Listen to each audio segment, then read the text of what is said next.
सत श्री अकाल दोस्तों, मैं Satnam Dhaliwal global SS visa and immigration Kotkapura तो अपने चैनल एस धालीवाल व्लॉग्स से तुहाडा स्वागत करदा जी। उम्मीद करदा तुसीं सारे ठीक ठाक होवोगे, चढ़दी कला विच होवोगे, तंदुरुस्त होवोगे। कहंदे ने कि success is not final, failure is not fatal, it is the courage to continue that counts. कि सक्सैस आपां नूं लाइफ दे विच अगर मिल जाती है ना किसी भी टॉपिक नूं लैके जां किसी भी गोल नूं लैके, तो कदे फाइनल नहीं होंदी। उस तो बाद इंसान जिहड़ा हैगा अपने अगले गोल वाल वध पैंदा है। और अगर किसी भी गोल के पिछे आपां नूं सक्सैस लैण दे वास्ते या अचीवमेंट लैण वास्ते आपां नूं फेलियर का सामना करना पैंदा, तो कोई घातक नहीं हुंदी। ठीक है जी, ये नहीं हुंदा कि उस तो बाद लाइफ खड़ गई, उस तो बाद आपां सक्सैस हो ही नहीं सकते हैगे। सो ये जिहड़ा हैगा countdown life they which success and failure का बैलेंस बना के जिहड़ा हैगा वो चलदा ही रहिंदा। ਆਪਾਂ ਇਹ ਗੱਲ ਕਰ ਰਹੇ ਹਾਂ जी कि ਆਪਾਂ ਨੂੰ ਸਪਾਊਸ ਓਪਨ ਵਰਕ ਪਰਮਿਟ ਦੀਆਂ ਜਿਹੜੀਆਂ 2 PPR ਜਿਹੜੀਆਂ ਹੈਗੀਆਂ ਕੱਲ ਰਿਸੀਵ ਹੋਈਆਂ ਜੀ 3 ਮਾਰਚ ਨੂੰ, ਜਿਹੜੀਆਂ ਓਪਨ ਵਰਕ ਪਰਮਿਟ ਦੀਆਂ PPR ਰਿਸੀਵ ਹੋਈਆਂ ਰਾਜਦੀਪ ਸਿੰਘ ਐਂਡ ਗੁਰਲਾਲ ਸਿੰਘ ਬਰਾੜ ਦੀਆਂ। ਸੋ ਗੱਲ ਕਰ ਲਈ ਆਪਾਂ ਇਹਨਾਂ ਦੋਨਾਂ ਵੀਰਾਂ ਦੀ ਫਾਈਲ ਜਿਹੜੀ ਹੈਗੀ ਆ ਸਪਾਊਸਲ ਓਪਨ ਵਰਕ ਪਰਮਿਟ ਦੀ ਇੱਕ ਵਾਰ ਪਹਿਲਾਂ ਜਿਹੜੀ ਹੈਗੀ ਆ ਰਿਫਿਊਜ਼ ਹੋ ਚੁੱਕੀ ਹੈ ਇਹਨਾਂ ਦੀ ਫਾਈਲ। ਸਭ ਤੋਂ ਪਹਿਲਾਂ ਆਪਾਂ ਗੱਲ ਕਰਦੇ ਹਾਂ ਰਾਜਦੀਪ ਸਿੰਘ ਦੀ। ਰਾਜਦੀਪ ਸਿੰਘ ਦੇ ਵਾਈਫ ਨੇ ਜਿਹੜੇ ਹੈਗੇ ਆ ਉਹਨਾਂ ਨੇ ਲਾਈਕ 2020 ਦੇ ਸਤੰਬਰ ਦੇ ਵਿੱਚ ਜਿਹੜੀ ਹੈਗੀ ਇਹਨਾਂ ਦੀ ਫਾਈਲ ਅਪਲਾਈ ਕੀਤੀ ਸੀ ਫਰੋਮ ਕੈਨੇਡਾ, ਕਿ ਉਧਰੋਂ ਹੀ ਇਹਨਾਂ ਨੇ ਆਪਣੀ ਫਾਈਲ ਅਪਲਾਈ ਕੀਤੀ ਸੀ। ਪਰ ਦਸੰਬਰ ਦੇ ਵਿੱਚ ਜਿਹੜਾ ਹੈਗਾ ਔਰ ਇਹਨਾਂ ਨੂੰ ਰਿਜ਼ਲਟ ਵੀ ਮਿਲ ਗਿਆ ਸੀ ਦਸੰਬਰ 2020 ਦੇ ਵਿੱਚ, ਔਰ ਉਹਨਾਂ ਦੀ ਫਾਈਲ ਜਿਹੜੀ ਹੈਗੀ ਉਦੋਂ ਰਿਫਿਊਜ਼ ਕਰ ਦਿੱਤੀ ਗਈ ਇਮੀਗ੍ਰੇਸ਼ਨ ਆਫਿਸਰ ਵੱਲੋਂ ਔਨ ਦੀ ਗਰਾਊਂਡਸ ਦੈਟ ਕਿ ਤੁਹਾਡਾ ਰਿਲੇਸ਼ਨਸ਼ਿਪ ਜਿਹੜਾ ਹੈਗਾ ਉਹ ਜੈਨੂਅਨ ਨਹੀਂ ਹੈਗਾ ਐਂਡ ਤੁਹਾਡਾ ਰਾਜਦੀਪ ਸਿੰਘ ਕੋਲ ਜੋ ਫੰਡ ਹੈਗੇ ਨੇ ਉਹ ਹੁੰਦੇ ਨਹੀਂ ਹੈਗੇ। ਠੀਕ ਹੈ ਜੀ, ਹੁਣ ਆਪਾਂ ਫੋਕਸ ਕਰੀਏ ਰਿਲੇਸ਼ਨਸ਼ਿਪ ਦੇ ਉੱਪਰ। ਸੋ ਰਿਲੇਸ਼ਨਸ਼ਿਪ ਦੇ ਵਿੱਚ ਇਹਨਾਂ ਨੇ ਮੈਰਿਜ ਕਰਵਾਈ ਸੀ ਆਪਣੀ ਆਫਟਰ ਵੀਜ਼ਾ ਐਂਡ ਜਦੋਂ ਇਹਨਾਂ ਦੇ ਵਾਈਫ ਨੇ ਸਤੰਬਰ ਦੇ ਵਿੱਚ ਟਰੈਵਲ ਕੀਤਾ, ਲਾਈਕ 5-6 ਸਤੰਬਰ ਉਹਨਾਂ ਦੇ ਵਾਈਫ ਨੇ ਟਰੈਵਲ ਕੀਤਾ ਸੀ, ਤਾਂ ਉਸ ਤੋਂ ਬਾਅਦ ਹੀ ਇਹਨਾਂ ਨੇ 5-7 ਦਿਨਾਂ ਦੇ ਵਿੱਚ ਆਪਣੀ ਜਿਹੜੀ ਫਾਈਲ ਲਗਾ ਦਿੱਤੀ ਸੀ। ਸੋ ਸਤੰਬਰ, ਅਕਤੂਬਰ, ਨਵੰਬਰ, ਦਸੰਬਰ 4 ਮੰਥ ਦੇ ਵਿੱਚ ਜਿਹੜਾ ਹੈਗਾ ਇਹਨਾਂ ਦੀ ਫਾਈਲ ਦਾ ਰਿਜ਼ਲਟ ਜਿਹੜਾ ਹੈਗਾ ਇਹਨਾਂ ਨੂੰ ਮਿਲਿਆ ਜੋ ਕਿ ਨੈਗੇਟਿਵ ਸੀਗਾ।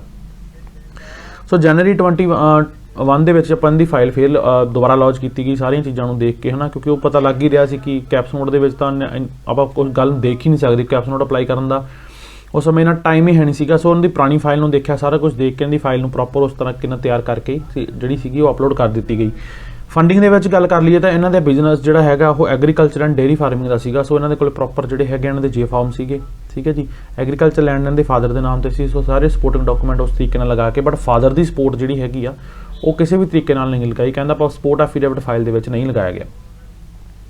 ਸੋ ਇਹਨਾਂ ਤੋਂ ਜਿਹੜਾ ਹੈਗਾ ਜੀ 25 ਫੈਬ ਨੂੰ, ਠੀਕ ਹੈ ਜੀ, ਪਿਛਲੇ ਮਹੀਨੇ ਇਹਨਾਂ ਤੋਂ ਐਡੀਸ਼ਨਲ ਡਾਕੂਮੈਂਟ ਦੀ ਡਿਮਾਂਡ ਹੋਈ ਸੀ ਔਰ ਇਹਨਾਂ ਤੋਂ ਸਿਰਫ ਇੱਕ ਹੀ ਡਾਕੂਮੈਂਟ ਦੀ ਡਿਮਾਂਡ ਹੋਈ ਸੀ ਐਡੀਸ਼ਨਲ ਡਾਕੂਮੈਂਟ ਦੇ ਵਿੱਚ, ਕਿਉਂਕਿ ਇਹਨਾਂ ਦੇ ਵਾਈਫ ਦੀਆਂ ਸਿਰਫ ਉਹਨਾਂ ਨੇ ਪੇ ਸਟੱਬਸ ਜਿਹੜੀਆਂ ਮੰਗੀਆਂ ਸੀ। ਕਿਉਂਕਿ ਵਰਕ ਪਰਮਿਟ ਜਿਹੜਾ ਹੈਗਾ ਇਹਨਾਂ ਦੇ ਵਾਈਫ ਨੂੰ ਕਿਹਾ ਸੀ ਕਿ ਤੁਸੀਂ ਬਾਰਡਰ ਤੋਂ ਜਾ ਕੇ ਲਿਆਓ, ਕਿਉਂਕਿ ਜਿਸ ਵੇਲੇ ਉਹ ਸਪਾਊਸ ਜਿਹੜਾ ਹੁੰਦਾ ਸਪਾਊਸ ਇਨ ਕੈਨੇਡਾ ਇੱਕ ਅਪਲਾਈਡ ਸਟੇਟਸ 'ਤੇ ਹੁੰਦਾ, ਉਹ ਬਹੁਤ ਕ੍ਰੂਸ਼ੀਅਲ ਟਾਈਮ ਹੁੰਦਾ ਸਪਾਊਸਲ ਓਪਨ ਵਰਕ ਪਰਮਿਟ ਦੀ ਫਾਈਲ ਦੇ ਲਈ, ਕਿਉਂਕਿ ਉੱਥੇ ਵੀਜ਼ਾ ਆਫਿਸਰ ਕਿਸੇ ਵੀ ਪਾਸੇ ਡਿਸੀਜਨ ਦੇ ਸਕਦਾ। ਡੇਲੀ ਬੇਸਿਸ 'ਤੇ ਬਹੁਤ ਸਾਰੀਆਂ ਰਿਫਿਊਜ਼ਲਸ ਆ ਰਹੀਆਂ, ਜਿਹੜਾ ਮੇਨ ਉਹਨਾਂ ਦਾ ਉਹ ਰਿਫਿਊਜ਼ਲ ਦਾ ਰੀਜ਼ਨ ਇੱਕ ਦੇਖਣ ਨੂੰ ਨਿਕਲ ਰਿਹਾ। ਸੋ ਆਹੀ ਨਿਕਲ ਰਿਹਾ ਕਿ ਤੁਹਾਡਾ like purpose of visit and ਤੁਹਾਡਾ ਜਿਹੜਾ ਟਾਈਮ ਹੈਗਾ, ਜਿਹੜਾ ਤੁਹਾਡਾ ਟਾਈਮ ਡਿਊਰੇਸ਼ਨ ਜਿਹੜੀ ਹੈਗੀ ਉਹ ਸਹੀ ਨਹੀਂ ਹੈਗੀ ਤੁਹਾਡੇ ਜਾਣ ਵਾਸਤੇ। ਠੀਕ ਹੈ ਜੀ, ਕਿ ਤੁਸੀਂ ਵਾਪਸ ਨਹੀਂ ਆਓਗੇ। ਸੋ ਉਹ ਮਤਲਬ ਇਹ ਹੁੰਦਾ ਕਿ ਤੁਹਾਡਾ ਵਾਈਫ ਖੁਦ ਅਪਲਾਈਡ ਸਟੇਟਸ 'ਤੇ, ਸੋ dependent visa the category the C41 and C42 category ਦੇ ਅੰਡਰ ਤੁਹਾਨੂੰ ਵੀਜ਼ਾ ਕਿਸ ਬਿਹਾਫ 'ਤੇ ਜਾਂ ਕਿਸ ਗਰਾਊਂਡਸ 'ਤੇ ਤੁਹਾਨੂੰ ਵੀਜ਼ਾ ਜਿਹੜਾ ਹੈਗਾ ਵੀਜ਼ਾ ਆਫਿਸਰ ਗ੍ਰਾਂਟ ਕਰੇ। ਸੋ ਉਹਨਾਂ ਦੇ ਵਾਈਫ ਨੂੰ ਕਿਹਾ ਕਿ ਤੁਸੀਂ ਬਾਰਡਰ ਤੋਂ ਜਾ ਕੇ ਆਪਣਾ ਵਰਕ ਪਰਮਿਟ ਲਿਆਓ। ਬਾਰਡਰ ਤੋਂ ਉਹਨਾਂ ਨੇ ਵਰਕ ਪਰਮਿਟ ਲਿਆਂਦਾ, ਨੌਕ ਲੈਵਲ B ਦੀ ਜੌਬ ਦਾ ਅਰੇਂਜਮੈਂਟ ਇਹਨਾਂ ਕੋਲ ਆਲਰੇਡੀ ਸੀਗਾ। ਠੀਕ ਹੈ ਜੀ, ਸੋ ਉਹ work permit and NOC code B the job ਜਿਹੜੀ ਹੈਗੀ ਇਹਨਾਂ ਦੀ ਅਪਡੇਟ ਇਕੱਠੇ ਕਰ ਦਿੱਤੀ ਗਈ ਸੀ। ਸਿਰਫ ਇਹਨਾਂ ਦੀ ਪੇ ਸਟੱਬਸ ਦੀ ਡਿਮਾਂਡ ਆਈ ਸੀ, ਪੇ ਸਟੱਬਸ ਇਹਨਾਂ ਦੀਆਂ ਅਪਡੇਟ ਕੀਤੀਆਂ ਐਂਡ ਇਹਨਾਂ ਦਾ ਜਿਹੜਾ ਹੈਗਾ ਆਪਾਂ ਨੂੰ ਪਾਸਪੋਰਟ ਰਿਕੁਐਸਟ ਜਿਹੜੀ ਹੈਗੀ ਆ ਰਿਸੀਵ ਹੋਈ ਆ। ਸੋ ਆਪਾਂ ਦੂਸਰੀ ਦੀ ਗੱਲ ਕਰ ਲਈਏ ਸੈਕੰਡ ਕੇਸ ਦੀ, ਗੁਰਲਾਲ ਸਿੰਘ ਬਰਾੜ ਦੀ। ਇਹ ਵੀਰ ਹੈਗਾ ਜੀ ਸੰਗਰੂਰ ਏਰੀਆ ਤੋਂ।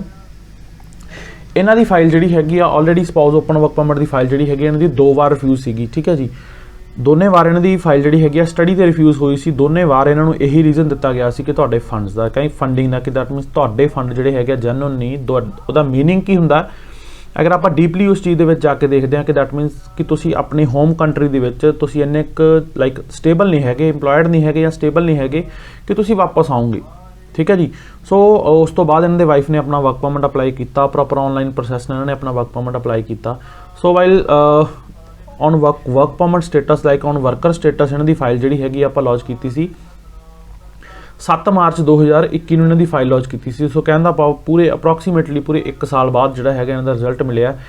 ਇਹਨਾਂ ਤੋਂ ਜਿਹੜੀ ਡਾਕੂਮੈਂਟ ਦੀ ਰਿਕੁਐਸਟ ਆਈ ਸੀ, ਡਾਕੂਮੈਂਟ ਰਿਕੁਐਸਟ ਦੇ ਵਿੱਚ ਇਹਨਾਂ ਦੇ ਵਾਈਫ ਦੀਆਂ ਪੇ ਸਟੱਬਸ, ਉਸ ਤੋਂ ਬਾਅਦ ਇਹਨਾਂ ਦੀ ਬੈਂਕ ਸਟੇਟਮੈਂਟ ਜਿਹੜੀ ਹੈਗੀ ਗੁਰਲਾਲ ਸਿੰਘ ਦੀ ਉਹ ਮੰਗੀ ਗਈ ਸੀ। ਸੋ ਬੈਂਕ ਸਟੇਟਮੈਂਟ ਦੀ ਆਪਾਂ ਗੱਲ ਕਰ ਲਈਏ ਹਮੇਸ਼ਾ ਆਪਾਂ ਪਿਛਲੀ ਵੀਡੀਓ ਦੇ ਵਿੱਚ ਵੀ ਇਸ ਚੀਜ਼ ਦੀ ਗੱਲ ਕਰਦੇ ਹੁੰਦੇ ਹਾਂ ਕਿ ਤੁਸੀਂ ਆਪਣਾ ਜੋ ਅਕਾਊਂਟ ਦਾ ਟ੍ਰੈਂਡ ਹੈਗਾ ਉਸ ਨੂੰ ਉਸੇ ਤਰ੍ਹਾਂ ਹੀ ਕੰਟੀਨਿਊ ਰੱਖਿਆ ਕਰੋ ਜਿਸ ਤਰ੍ਹਾਂ ਤੁਸੀਂ ਆਪਣੀ ਫਾਈਲ ਲਾਉਣ ਤੋਂ ਪਹਿਲਾਂ ਉਸ ਅਕਾਊਂਟ ਨੂੰ ਰੱਖਦੇ ਹੋ, ਕਿਉਂਕਿ ਇਹ ਚੀਜ਼ ਦਾ ਇਫੈਕਟ ਬਹੁਤ ਜ਼ਿਆਦਾ ਪੈਂਦਾ ਹੈਗਾ ਤੁਹਾਡੀ ਫਾਈਲ ਦੇ ਉੱਪਰ ਕਿ ਉੱਥੇ ਵੀਜ਼ਾ ਆਫਿਸਰ ਦਾ ਨਜ਼ਰੀਆ ਕਿਸ ਤਰੀਕੇ ਨਾਲ ਬਣਦਾ ਕਿ ਤੁਸੀਂ ਫਾਈਲ ਲਗਾਉਣ ਤੋਂ ਪਹਿਲਾਂ ਜਿੰਨਾ ਪੈਸਾ ਆ ਰਿਹਾ ਉਹ ਡਾਊਟਫੁਲ ਹੁੰਦਾ ਵੀ ਤੁਸੀਂ ਸਿਰਫ ਫਾਈਲ ਲਗਾਉਣ ਵਾਸਤੇ ਸ਼ੋਅ ਕਰ ਰਹੇ ਹੋ, ਕਿ ਉਸ ਤੋਂ ਬਾਅਦ ਵੀ ਪੈਸਾ ਆ ਰਿਹਾ, ਪੈਸਾ ਵੱਧ ਰਿਹਾ ਜਾਂ ਘਟ ਰਿਹਾ।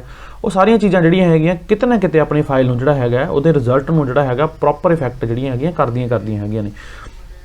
ਸੋ ਉਹਨਾਂ ਦੀ ਸਟੇਟਮੈਂਟ ਜਿਹੜੀ ਅਪਡੇਟ ਕੀਤੀ, ਠੀਕ ਹੈ ਜੀ, ਔਰ ਇਹਨਾਂ ਦੀ ਵਾਈਫ ਦੇ ਜਿਹੜੇ ਹੈਗੇ ਆ ਪੇ ਸਟਬਸ ਆਪਾਂ ਅਪਡੇਟ ਕੀਤੇ ਕਿ ਕਹਿੰਦਾ ਭਾਵੇਂ ਕਿ ਉਹਨਾਂ ਦੀ ਜੌਬ ਵੀ ਕੰਟੀਨਿਊ ਚੱਲ ਰਹੀ ਹੈ। ਸੋ ਆਪਾਂ ਨੂੰ 3 ਮਾਰਚ ਨੂੰ ਜਿਹੜੀ ਹੈਗੀ ਆ ਲਾਈਕ ਕੱਲ ਦੀ ਡੇਟ ਦੇ ਵਿੱਚ ਆਪਾਂ ਨੂੰ ਉਹਨਾਂ ਦੀ ਪਾਸਪੋਰਟ ਰਿਕੁਐਸਟ ਜਿਹੜੀ ਹੈਗੀ ਆ ਉਹ ਰਿਸੀਵ ਹੋਈ ਆ। ਸੋ ਜਿਵੇਂ ਆਪਾਂ ਪਹਿਲਾਂ ਗੱਲ ਕਰ ਚੁੱਕੇ ਹਾਂ ਕਿ ਫੇਲੀਅਰ ਇਜ਼ ਨਾਟ ਫੈਟਲ, ਕਿ ਅਗਰ ਇੱਕ ਵਾਰ ਆਪਾਂ ਨੂੰ ਫੇਲੀਅਰ ਕਿਸੇ ਕੰਮ 'ਚ ਮਿਲ ਜਾਂਦੀ ਆ ਸੋ ਇੱਕ ਆਪਾਂ ਨੂੰ ਉਸ ਚੀਜ਼ ਦੇ ਵਿੱਚ ਘਬਰਾਉਣਾ ਨਹੀਂ ਚਾਹੀਦਾ, ਠੀਕ ਹੈ। ਦੁੱਖ ਜ਼ਰੂਰ ਹੁੰਦਾ ਉਸ ਚੀਜ਼ ਨੂੰ ਲੈ ਕੇ ਕਿ ਹਾਂ ਯਾਰ ਕਿ ਮੈਂ ਇਹ ਗੋਲ ਰੱਖਿਆ ਸੀ ਆਪਣਾ, ਮੈਨੂੰ ਸਕਸੈਸ ਨਹੀਂ ਮਿਲੀ, ਬਟ ਅਗਰ ਆਪਾਂ ਫਿਰ ਉਸ ਚੀਜ਼ ਦੀ ਹਿੰਮਤ ਮਾਰੀਏ ਤਾਂ ਦੁਬਾਰਾ ਆਪਾਂ ਉਸ ਚੀਜ਼ ਨੂੰ ਫਿਰ ਸ਼ੁਰੂ ਕਰ ਸਕਦੇ ਹਾਂ। ਇਮੀਗ੍ਰੇਸ਼ਨ ਇੰਡਸਟਰੀ ਇੱਕ ਇੱਦਾਂ ਦੀ ਇੰਡਸਟਰੀ ਹੈ ਜਿਹਦੇ ਵਿੱਚ ਵੀਜ਼ਾ ਆਫਿਸਰ ਨੇ ਆਪਣੀ ਪ੍ਰੋਪਰ ਗਾਈਡਲਾਈਨਸ ਦੇ ਆਧਾਰ ਤੇ ਉਸਨੇ ਉਸ ਰਿਜ਼ਲਟ ਨੂੰ ਜਿਹੜਾ ਹੁੰਦਾ ਦੇਣਾ ਹੁੰਦਾ ਹੈ। ਕਿ ਇਹ ਨਹੀਂ ਹੁੰਦਾ ਕਿਉਂਕਿ ਆਪਾਂ ਥਰਡ ਪਰਸਨ ਕੋਈ ਵੀ ਬੈਠਾ ਕਿ ਚਲੋ ਯਾਰ ਉਹ ਕਹਿ ਦੂਗਾ ਚੱਲ ਕੋਈ ਗੱਲ ਨਹੀਂ ਯਾਰ ਇਹਨੂੰ ਇਹਦੇ ਕੰਮ ਕਰਦੇ ਕੋਈ ਗੱਲ ਨਹੀਂ, ਕਿਉਂਕਿ ਤਰਸ ਦੇ ਆਧਾਰ ਤੇ ਇਸ ਚੀਜ਼ ਦੇ ਉੱਪਰ ਕੰਮ ਨਹੀਂ ਹੁੰਦਾ, ਤਰਕ ਦੇ ਆਧਾਰ ਤੇ ਜਿਹੜਾ ਹੁੰਦਾ ਕੰਮ ਹੁੰਦਾ ਹੀ ਹੁੰਦਾ, ਠੀਕ ਹੈ। ਸੋ ਵੀਜ਼ਾ ਆਫਿਸਰ ਨੇ ਜਿਸ ਤਰੀਕੇ ਨਾਲ ਅਗਰ ਤੁਹਾਡਾ ਡਿਪੈਂਡੈਂਟ ਕੇਸ ਆ, ਤੁਸੀਂ C41 ਕੈਟਾਗਰੀ ਦੇ ਵਿੱਚ ਲਗਾ ਰਹੇ ਹੋ ਜਾਂ C42 ਕੈਟਾਗਰੀ ਦੇ ਵਿੱਚ ਲਗਾ ਰਹੇ ਹੋ, ਤਾਂ ਉਹਦੇ ਬਿਹਾਫ ਦੇ ਉੱਪਰ ਤੁਹਾਡੀ ਐਲੀਜੀਬਿਲਟੀ ਜਿਹੜੀ ਹੈਗੀ ਆ ਉਹ ਤੁਹਾਡੇ ਸਪਾਊਸ ਜੋ ਕੈਨੇਡਾ ਦੇ ਵਿੱਚ ਹੈਗਾ ਉਹਦੇ ਸਟੇਟਸ ਦੇ ਉੱਪਰ ਤੁਹਾਡੀ ਐਲੀਜੀਬਿਲਟੀ 110% ਜਿਹੜੀ ਖੜੀ ਹੁੰਦੀ ਆ। ਸਭ ਤੋਂ ਪਹਿਲੀ ਸਟੈਪ ਜਿਹੜਾ ਹੁੰਦਾ ਆਪਾਂ ਗੱਲ ਕਰ ਲਈਏ ਸਕਸੈਸ ਦੀ ਇਸ ਬੋਡੀ ਦਾ, ਸਪਾਊਸਲ ਓਪਨ ਵਰਕ ਪਰਮਿਟ ਦੀ ਫਾਈਲ ਦੀ ਇਸ ਬੋਡੀ ਦਾ ਸਭ ਤੋਂ ਪਹਿਲਾ ਸਟੈਪ ਹੁੰਦਾ ਤੁਹਾਡਾ ਸਪਾਊਸ ਇਨ ਕੈਨੇਡਾ ਕਿਸ ਸਟੇਟਸ ਤੇ ਹੈਗਾ, ਕੀ ਉਹਨਾਂ ਕੋਲ ਵੈਲਿਡ ਉਹਨਾਂ ਸਟੇਟਸ ਹੈਗਾ ਜੋ ਤੁਹਾਨੂੰ ਵੀਜ਼ਾ ਆਫਿਸਰ ਗ੍ਰਾਂਟ ਕਰ ਦੇਵੇ। ਬਹੁਤ ਸਾਰੇ ਕੇਸ ਇੱਦਾਂ ਵੀ ਦੇਖਣ ਨੂੰ ਮਿਲੇ ਹੈਗੇ ਜਿਨ੍ਹਾਂ ਨੂੰ ਸਿਰਫ ਇੱਕ ਮੰਥ ਦਾ ਵੀਜ਼ਾ ਦਿੱਤਾ ਜਾ ਰਿਹਾ, ਕਿਉਂਕਿ ਉਹਨਾਂ ਦੇ ਵਾਈਫ ਦਾ ਸਟੇਟਸ ਜਿਹੜਾ ਹੈਗਾ ਉਹਨਾਂ ਦੇ ਸਪਾਊਸ ਦਾ ਸਟੇਟਸ ਅਪਰੋਕਸੀਮੇਟਲੀ 2 ਮੰਥ ਦਾ ਜਿਹੜਾ ਹੈਗਾ ਵੈਲਿਡ ਪਿਆ ਸੀ। ਬਟ ਉਹ ਟੋਟਲ ਡਿਪੈਂਡ ਕਰਦਾ ਵੀਜ਼ਾ ਆਫਿਸਰ ਦਾ ਨਜ਼ਰੀਏ ਤੇ, ਡਿਫਰੈਂਟ ਵੀਜ਼ਾ ਆਫਿਸਰ ਦੇ ਨਜ਼ਰੀਏ ਤੇ ਕਿ ਉਸ ਫਾਈਲ ਨੂੰ ਉਸ ਐਪਲੀਕੇਸ਼ਨ ਨੂੰ ਕਿਸ ਨਜ਼ਰੀਏ ਦੇ ਨਾਲ ਦੇਖ ਰਿਹਾ। ਸੋ ਤੁਸੀਂ ਵੀ ਆਪਣੀ ਸਪਾਊਸ ਓਪਨ ਵਰਕ ਪਰਮਿਟ ਦੀ ਫਾਈਲ ਜਾਂ ਕੈਨੇਡਾ ਸਟੱਡੀ ਵੀਜ਼ਾ ਦੀ ਫਾਈਲ ਲਗਵਾਉਣਾ ਚਾਹੁੰਦੇ ਹੋ ਜੀ, ਤੁਹਾਡੀ ਰਿਫਿਊਜ਼ਲ ਹੈਗੀ ਆ ਜਾਂ ਤੁਸੀਂ ਆਪਣੀ ਫਰੈਸ਼ ਫਾਈਲ ਲੌਂਚ ਕਰਵਾਉਣਾ ਚਾਹੁੰਦੇ ਹੋ, ਵਿਜ਼ਟਰ ਵੀਜ਼ਾ ਦੇ ਬਾਰੇ ਕੋਈ ਆਪਣੀ ਫਾਈਲ ਲੌਂਚ ਕਰਵਾਉਣਾ ਚਾਹੁੰਦੇ ਹੋ ਜਾਂ ਕੋਈ ਵੀ ਤਰ੍ਹਾਂ ਦੀ ਜਾਣਕਾਰੀ ਲੈਣਾ ਚਾਹੁੰਦੇ ਹੋ, ਤੁਸੀਂ ਸਾਨੂੰ ਮਿਲ ਸਕਦੇ ਹੋ ਜੀ। ਸਾਡਾ ਹੈੱਡ ਆਫਿਸ ਹੈ global SS visa and immigration, ਨੇੜੇ ਕੋਟਕਪੂਰਾ ਐਂਡ ਡੇਨਗਾ service, Jaito road, Kotkapura district, Faridkot. Contact number ਹੈ ਜੀ 7707850037 770785037। ਧੰਨਵਾਦ।